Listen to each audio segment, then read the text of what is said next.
The JSE closed the day down by 0.8% at 27,069 points. We spoke to McCurrie of RNB Asset Management looking at today's trade.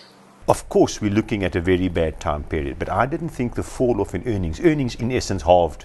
You know, whether you look at operating earnings or earnings per share, whatever the case is, that halved. I didn't think that was as bad as what the market was anticipating.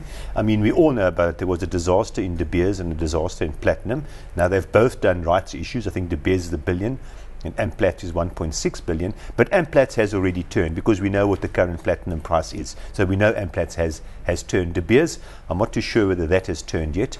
Copper side was very good. Iron ore side was very good. They announced a lot of expansions and there's a lot of good news. They're restructuring the company, a whole lot of things, but the debt level didn't change.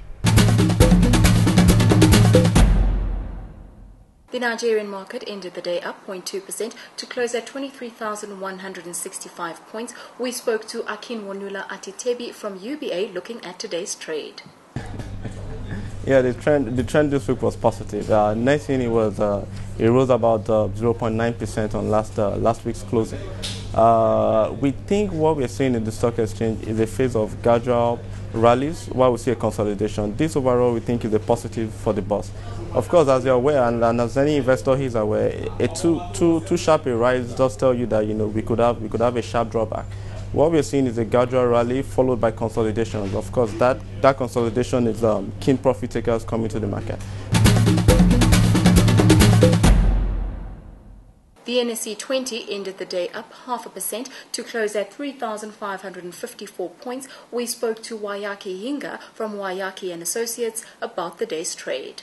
Well, we have to look at Safaricom with a bigger approach because with competition surrounding it in terms of the voice market, it has actually ventured. It had set plans in place to focus more on its data, and you can see they're gaining awards in terms of when you notice M-Pesa, and also the recent signing with KPLC to use some of the power lines in terms of running the fiber optic.